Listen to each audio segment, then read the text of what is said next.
Tell you what, and I'm going to regret saying this. Why don't, if Villa qualify for Europe this season, I've got to try and learn to ride that by the end of this year. So Newcastle 5, Aston Villa 1, and that's not a scoreline I was expecting to be talking about. I've seen stuff today that was terrible. It's almost become like a gimme now, hasn't it? Beating Everton at Villa Park. Villa were nowhere near at it at any point during the game. Just really quite annoying. Crisis, you know what crisis? What we're worried about? Of course, we beat Crystal Palace at home at Villa Park. That's what we do. To win it in that manner and score 6 goals it's unbelievable, isn't it? I almost feel a little bit speechless, which isn't great for a podcast. Brilliant. Normal day at the office for Unai's supervillains, wasn't it? We've moved into the top 4. We've got an away win against somebody who we're competing with. It's a perfect day, isn't it, Neil? And it also puts us 2 points off the top of the league, Dan. So it's just a smashing result all around. It's 25 to midnight on a Wednesday evening, and Aston Villa have beaten Manchester City at Villa Park to make it 14 home Premier League wins in a row. It's remarkable, Dan. Absolutely remarkable. Weirdly, emotional, what Villa are doing at the moment. I'm not going to start bursting into tears. Can't believe what I'm seeing. The inevitable happens, doesn't it? Oh, yeah. However bad Man United are, they still find a way to do something. Always vintage Villa. But I said in the summer we'd finish top 4 and you all laughed at the live show. The whole room laughed at me. We have 11 games left now, and we're definitely going to be finishing the top 5. Where it's top 4, we'll get onto that later. The worrying thing is our destiny is properly in our own hands now. We've just got to maintain it, haven't we? John Graham came on and I was a little bit like, what's he going to do? But there was still one man who was hungry like the wolf, Duran Duran. Aston Villa, our Champions League club. I've been waiting a hell of a long time to say that. Elated, mate. Cloud 9. It's going to take a while for it to sink in. Matt, last year you said Villa qualify for Europe this season, you would learn to ride the Unicycle by the end of the calendar year. This year we've gone one further and qualified for the Champions League. When is that Unicycle featuring on this podcast? What gauntlet are you throwing down to me here, Dan? Maybe the live show. Maybe that's the gauntlet. Maybe. Who knows? I've broken promises before, so yeah, maybe. Please put your hands together and welcome to the stage me, Dan Rolinson, John Townley and Matt Kendrick.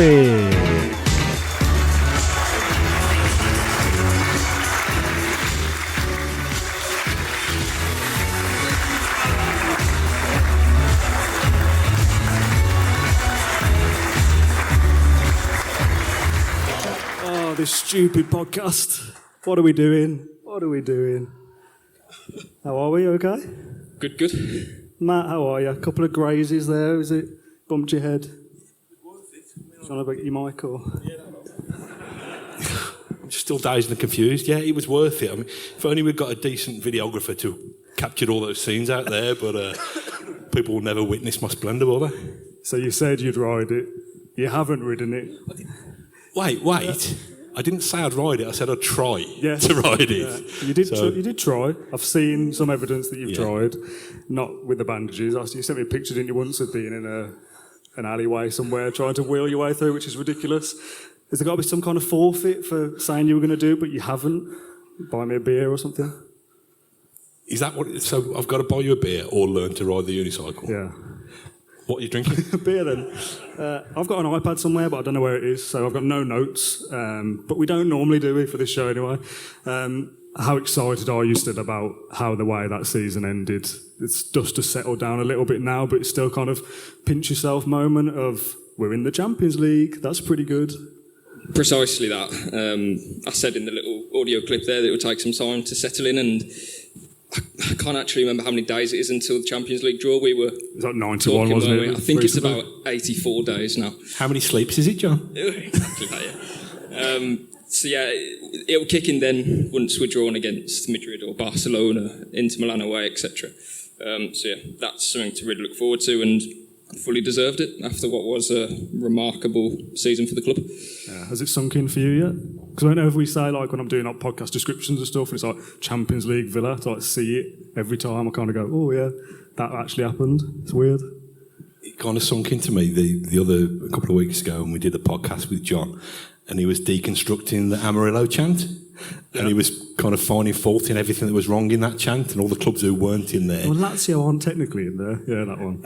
But the fact that Aston Villa are in there, who cares who isn't in there? And it's just, I keep saying to him, like I'm his granddad or his dad, I keep saying, John, you've got to enjoy this. You've got to savour every moment of this, because this is not very Aston Villa. And hopefully it becomes very Aston Villa. But yeah, what a season. What a season for him in his first season. I think we're going to keep you for another couple of seasons, John, and see what you can lead us to. Yeah, nothing to do with me. It's all Unai Emery. Is it to do with Ashley Priest no longer being part of it? Where is he? I know he's going to join us on the stage later. Your first season of not covering it, Champions League, yeah, unbelievable. But for you, John, you've had some great nights this season in the Premier League and in Europe, and next year it's the Allianz Arena, or for the final, obviously, Bernabeu, etc. Like, that's some going, isn't it? Yeah, exactly. I've obviously got a huge privilege to do that as a job. Be as close to it as I have been. We've spoken before about how I can see bits behind the scenes, I suppose, press conferences, etc. Ask questions directly to Unai Emery. It's a complete dream to do. So yeah, really looking forward to next season, and as Matt says, the years to follow as well, because for as long as we have Unai Emery, we should be in Europe. Chances to win trophies in my lifetime, that hasn't really been a thing. So yeah, we've really got to enjoy every day, as Unai says. What's the kind of aim for next season? I know I'm kind of getting a little bit carried away here, and we will do a season preview nearer the time, but if you had to kind of like map out next season would be a success, what would that look like, do you think? It's really difficult, isn't it? Because the more you achieve, the more expectations grow and grow. I think we've got to prove that we belong to be there. We deserve to be there, and we belong there now. And I think as hard as it is, and we saw how probably limped over the line last season, we've got to try and secure top four again, and not be kind of Newcastle, who were the one-season wonders. Yeah. You know, we'll get into it later, I'm sure, in terms of the squad's going to need strengthening, because we can't go again with that same squad and expect to be so competitive in Europe and in the league. But I think top four, normally I'll come out and say FA Cup, but I've grown out of that now. So I think it's got to be top four again. If we weren't top four again, John, let's say we dropped out of Europe entirely, which I don't like talking about because I don't think it will happen, would that be a disappointment to do what Newcastle have done and it just be like a one-season thing? I always say context is needed, and Newcastle were a Man City beating Man United game away from staying in Europe, so I think it was a bit harsh to kind of criticise Newcastle too much. We'll have times next season where we struggle for a couple of weeks. Last season was... did we lose back-to-back games in the league? I don't think we did. No. I think John Duran's two late goals kind of prevented that. So next season, I've already said, we just need to enjoy the Champions League. I don't think we'll get to the final. I don't think we'll get to the semi-final. But just enjoying the ride. We're going to play at least 8 games, 4 at home, 4 away. Then, I don't know, come March, we may not be in Europe, but then we have 3 months to attack the Premier League again. Yeah. We know with the manager that we have, with the squad that we will have, come the end of the summer, I still think it will be in really good shape. We'll be okay. I expect us to be finishing in the top 7 again. Next year we'll have the Champions League and we'll have all those brilliant experiences. But then the season after we might be thinking, well, let's try and win the Europa League, or let's have another stab at the Conference League. Let's go to these different places.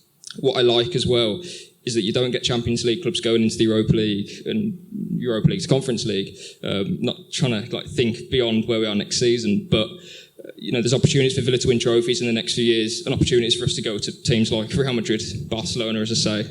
It's like complete dream territory from where we've been even 21 months ago when we lost 3-0 to Fulham at Craven Cottage. Yeah. Bad times. Just by way of show of hands in a second, we've spoken before about how good this kind of Unai Emery era is so far in comparison to seasons that have come before it. For John and I, it's easy to say it's the best ever because we've not seen a great lot of successful Villa sides in our time. Just for the room, by way of a show of hands for those that are older than, 25, 30, is this the best that you've seen for Villa so far? Anyone say yes with hands? Okay. My dad's got his hand down. That's usually an indicator that he thinks that's the right answer. A mixed bag, I suppose. Some say it's the best, some not. I suppose it depends what you compare it to. For you, didn't see the 1982 success, so it probably is the best for you. I think so, yeah. I think we need something tangible to show for it, and still, in my mind, something tangible is something shiny and silver. I know qualifying for Champions League football for the first time since it's been in this format perhaps is tangible, but I want something that is indelibly marked in the record books that we won a trophy in that particular year. But the nearest I can compare it to is probably when Sir Graham of Taylor kind of pulled us off the canvas and got us competing, and we were runners-up in the old First Division in the late 80s, and then Big Ron came kind of swaggering in and got us competing, and really thought that was going to be our year to win the title. So in terms of league position, we've finished higher than we did last season in my time watching Villa.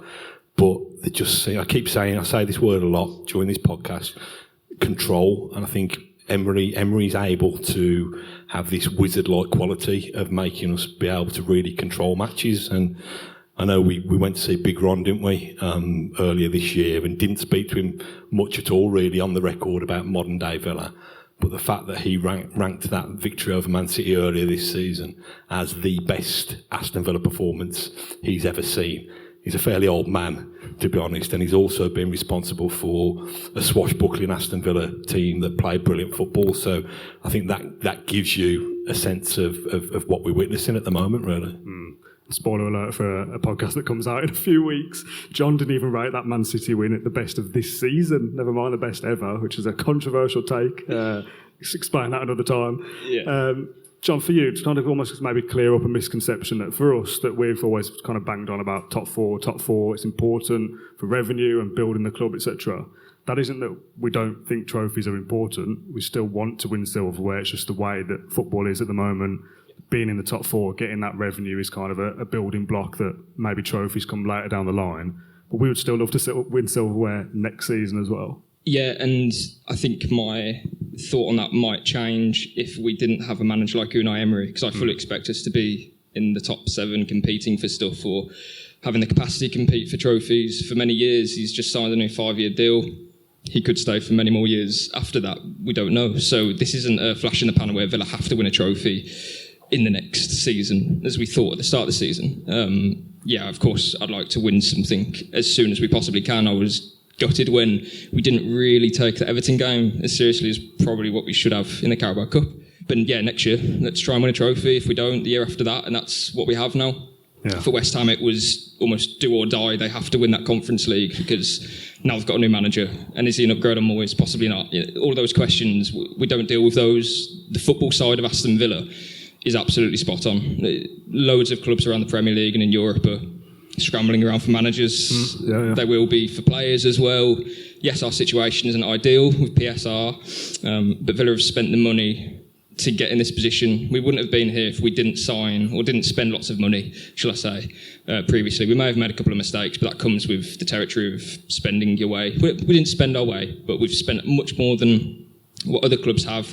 But you look at, for example, the midfield, it's made up of almost nothing. You can probably add Ross Barkley in there for another £5 million, and what he was playing like last season, I expect that to continue next year, and I expect more deals like that to be wrapped up this summer. So, yeah, I'm really excited for where we're going, and more trophies, more European football. It's, as I said earlier, we're in a really, really good position. We'll talk about how good the on-the-pitch stuff is, and we often do, but we'll also talk about some off-the-pitch stuff as well that is not going so well, is not so plain sailing as the on-the-pitch matters. Just talking about the squad a little bit, let's kind of go through the rumour mill, if you like. Obviously, as of 8:15 on Tuesday night, this is all relevant. By the time this comes out, maybe it isn't, but let's start with Ross Barkley. If that is to happen, which it looks like it probably is, for £5 million, is that a good deal, do you think? You've got to be some player, I think, to add to our midfield options at the moment, considering, well, that's taken into account if we manage to keep all of them at the football club this summer. I think that our current midfield, in terms of the variety and the scope that we've got, is probably as good as I've seen in however old I am, 40 years of watching Aston Villa. Ross Barkley, we never really got to enjoy him in the flesh, did we? Because it was all during the COVID season. I think he's a hell of a player. I do think that his career has and ahhed and been a bit stop-start. Again, we could probably answer every question this way. Trust Unai Emery. If Unai Emery thinks that he can come in and do a job, and he can do it in £5 million for a ready-made Premier League midfielder now is something of a bargain. I think if you can get his head right and you can get him performing regularly, I think he does add another option. So I'd take him. I'd be disappointed if that was a marquee signing of the summer. I still think we've got bigger business to do, but I don't think it'd be a bad signing. Yeah, and if you, for example, sold Douglas Luiz and Ross Barkley was right, you're going to play 50 games next season, yeah, that's a different conversation. But as a squad option, John, back into the season, we saw bringing on Callum Chambers to see out games. You'd rather have someone like Ross Barkley, wouldn't you, do that same role? Yeah, for me, it's the versatility that he'd bring to the team that is the main attraction. He played his best football for Luton for some years in terms of when he was at Chelsea. He showed glimpses at Villa in his first 6 games, I think, before he had a hamstring injury. We saw something, and he played deeper, didn't he, for Luton? He's kind of sold by Rob Edwards of, I want to get you back to the level that you were showing. And he was basically forced back into a deeper role, and then he was on record by saying, he kind of grew up in that role. He had a bad injury. I think he broke his leg, and that kind of put him off going into tackles and stuff, which pushed him further forward for Everton. So now that he's back mentally in a good position, is what I'd say, on and off the pitch, then, yeah, I'm all for it. £5 million, as you say, is a snip. So, I'd be more than happy to see Ross Barkley play for Villa next season and add to the options. What I would say is, if Luiz does go, and I don't know if we're about to mention it now, but there would be someone else who comes in, of course, that's a bigger and better option, shall I say, than just Ross Barkley. Barkley is there to add versatility, because you say that's exactly what we need. We were lagging at the end of last season where we had to put Bailey on the left against Brighton. We had to bring Cash on to play right wing. And if Son scores against Man City and we then lose to Palace, and it was at the end relatively fine margins. We were lucky enough to get it done before the final day because we were kind of on the ropes, and that isn't like a discredit because we were playing with 14 first team players really throughout the season. We will talk about Luiz a little bit. I'm sure, obviously, we're going to do a Q&A in the second half of the show, and I'm sure Luiz is a talking point. What's your initial thoughts for that, John? Firstly, to lose Douglas Luiz for X amount, Weston McKennie as an option. Would that be a good window or not? Firstly, I don't know anything about Weston McKennie. He's been linked previously, and I know Villa have looked at him, but I don't know if that's a thing basically right now. Luiz is obviously going to have interest from Arsenal. Xavi wanted him at Barcelona. Xavi's no longer at Barcelona, I don't think, so don't know. I wouldn't be surprised if Luiz left. We've done a podcast previously saying that it's probably the quickest sale Villa could do, which sounds horrible, but Villa don't want to be scrambling around to complete deals in mid-August once the season started. They want to have their players in, their squad ready for the start of the season, obviously. And if that means that they have to sell someone to bring in those players, Luiz is the obvious candidate. Jacob Ramsey has been linked with other clubs. Villa don't want to sell him and he doesn't want to go. But it's just a horrible situation where homegrown players are all of a sudden the most attractive sale that a club could make as such. Luiz's book value was so low that he's almost homegrown because Villa would just get the full whack of the transfer, basically. So I wouldn't be surprised if Luiz went, but I'm not going to be too upset about it if it was to happen because we have Emery. We can move on. It's not a situation where previously we were languishing in mid-table. We're pushing on, and I think we'll grow when we have to make these sales because we can then add a couple more players. And Emery has rarely won things with stars across the team, shall I say. He always improves players and always gets the best out of what would have been like a relatively mediocre Premier League player like Ross Barkley. So I'm excited for where we might go, even if we have to make sales. Do you see it the same way? Were you listening? Just thinking about that unicycle, just didn't. My wife bought me that 6 years ago, and I've never used it other than earlier. It's funny, isn't it? Because Luiz has probably got a bad press in the last couple of months because we obviously won games when he was missing from the team. Kind of missed that big penalty. I think he's quality. I do. I'd hate to lose him. And I get what John says, that teams need to evolve and you can't, Emery's Villa now will be very different from Emery's Villa in 3 or 4 years, but I don't know. I I think it took me a while to appreciate the player that we got. And now that we've got him, I'd be loath to lose him because I don't know how you replace him. I mean, what's his market value, John, now? Well, what I was about to say is he's got 2 years left on his deal. This is probably his peak value, and Villa would get more money if they're in a better financial position. But if you look across the squad, Martinez not for sale, as in what we would say as well. Watkins, can't sell him. You go around the whole team, you're kind of saying the same thing, but Luiz, you just think, yes, he's a fantastic player, but I do believe that that's the easiest thing Villa can do is probably make money off him and then rebuild from there. If you sell Watkins, you have to spend £80 million to replace him, same as Martinez, and then the other players don't give you as much money, I don't think, apart from Ramsey. But that would make me sad because he's a homegrown player.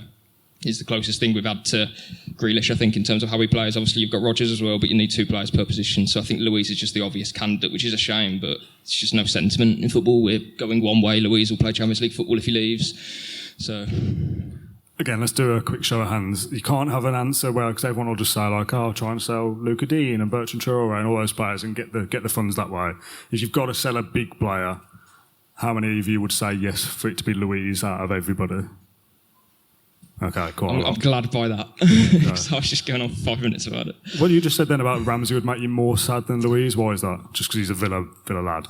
Well, I said in here actually in a table over there that I thought Ramsey would have been our player of the season for this season before his lots of injuries, etc. But I just think his skill set is something that he can be elevated like Rodgers to a really high level. Luiz is there already. Don't get me wrong, and when he plays with Kamara, he's one of the best midfielders in the Premier League. But I think Villa can cope better without him. And this isn't a would I rather sell Ramsey or Luiz or who's better. I'm looking at it realistically. I don't see Ramsey leaving in the next weeks. Luiz possibly. So that's where I'm at. Let's talk season tickets a little bit. This has been a hot topic this week, obviously, with season tickets up for renewal. Was that a boo then from somebody? Obviously, Monday, I think it was, season tickets were available. I've not tried to do mine yet. Been very busy. We've got 3 weeks. I'll do it at some point. But the stories that I've heard about the website being absolutely woeful, this arrangement fee that was on the financing, then it was taken away, and that was a mistake. It sounds like it's been an absolute shambles. I've looked at mine. I've looked at the price of it. I've not tried to persuade my wife to give me some pocket money to buy it yet. But I'm proper old school. I'd prefer to queue around the block than have to wait on one of those internet queues. So I'm going to sort mine out over the phone. To be honest, I don't trust myself. I'll press the wrong key and I'll have bought a hospitality package for the next 10 years or something like that. I was chatting to a friend of the show, Adam Wright, who's in the crowd here, and I hope he doesn't mind me mentioning it. He's one of the ones who's been relocated. He's in the North Stand Upper, had the season ticket for 15 years, and he's been moved to accommodate a new corporate area, I think, that's been built. I don't object to Villa Park being developed in the sense, and when I heard Chris Heck talk a couple of weeks ago saying that we're staying at Villa Park, it was music to my ears because I'm a sentimental old fool. But what I do object to is the fact that the likes of Adam only found out about this, 12 hours before the renewal window opens. And I think it's just basic decency to communicate properly. And I think, are they offering like an 80 quid refund or shop voucher or something? Yeah, for people who are being moved out. And we're trying to do the maths, weren't we, on the back of a fag packet earlier. If you're moving 900 people and it's average of 800 quid a season ticket, that's, what did we say it was, $7,000 or something? Need Rachel Riley, don't we? 700 grand. 700 grand and something, and maybe that is too big an outlay for Villa to write off, but I think that would be a fantastic gesture if anybody who has been disrupted by it would have more than an 80 quid voucher, whether it was the full price of their season ticket reimbursed or whether it was half of their season ticket. And the fact that Villa are adding extra seats which won't go on sale to season ticket holders but will go on sale to match day fans, and the match day fans are paying, did you say it was like a 12%? Up to 12. Up to 12% increase? More You'd than think. 5%. I mean, it's okay for me to be generous with Aston Villa's money, but I just think, just in terms of the PR of it, and chatting to Adam earlier, it was very much, why can't Villa be brilliant off the pitch and on the pitch at the same time? Yeah. Why has it got to be why has it got to be one or the other? But I'm probably just moaning for the sake of moaning, because I'll pay my extra 5%, I'll pay my son's extra whatever is the increase on his ticket, and we'll go there and we'll watch fabulous football and we'll enjoy it. But as we said last year, there'll be people that won't be able to do that, and they won't be able to afford that extra, and they're the fans that get priced out and just going, oh, well, it doesn't matter to me, so I don't really care. It doesn't really cut it. John, I'll come to you in a second. I know that obviously Dan Bardell joins us for the second half of the show, and he desperately wants to talk about season tickets, so we'll cut that in a second. There's benefits this year, John. They're back. Villa TV for free, I think, and a 10% off the club shop or something, which should be a standard anyway, really.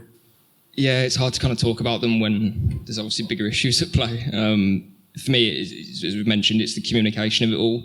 It's fans being in the dark about whether their 12-year-old son, why he's in a different row sitting next to a stranger, and when will that be sorted? The day before the renewals go out. And haven't been told still. So that needs to improve, of course. The 300 fans here will speak better than me about their own issues. I've only spoken to about 10 on social media this afternoon about what their issues are and what they think about it. But the bottom point is it's not good enough in terms of the communication of what's happening around Villa Park. Chris Heck has spoken about how Villa needs to increase the revenues and all of that, but how it actually impacts the fan sitting in that seat, I think that needs to be relayed better. Obviously, they have a 3-week window, so the club might have thought, well, if we tell them just before it goes out, they've still got a period of time to do it. But decisions when you spend thousands of pounds on season tickets can't be made quickly as well. There's a lot. There's more to it than just opening your wallet and paying for it. When you've just been moved from all your friends as well, some people have been in their seats for 15 years plus with the same people. What happens there? And it's not as easy as just texting them because they might be, not on texting terms with them. Do you know what I mean? You go to a game and you experience it with people around you, and then you don't talk. And then you don't talk to them over pre-season, but then you see them for the next game. That was the experience that I had with my brother and my dad as well, and that's the stuff that you look forward to on the first day of the season. You're not on texting terms with your brother and your dad. The people around them. But yeah, it needs to be better in terms of how the situation is being dealt, basically. Okay, we're going to wrap up this section in a second. World's worst segue alert. In the season ticket benefits, there's also a Christmas gift, whatever that is. John, you've been given a gift that I've been asked to give to you this evening. It's wrapped up in Aston Villa paper. Can you catch? Sure. Oh, nice. Good. You're allowed to open that. Thank you, whoever... You're allowed to open that. I'll actually put your hand up, but I'll speak to you later, maybe. Or you can have it back, depends what it is. I think it was Nigel. He said open that first, and then this second.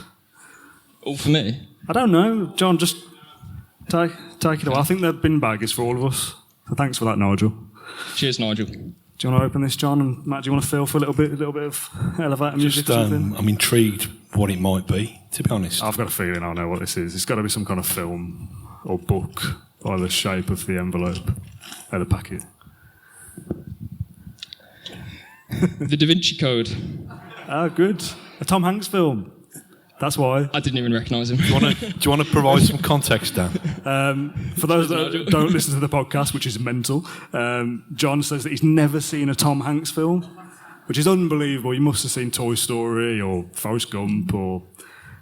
I might have seen Toy Story. Green Mile. There's loads and loads of films. It's his voice in Toy Story, I presume. Yeah. Yes, sir. Nigel, thanks, but you can have it back.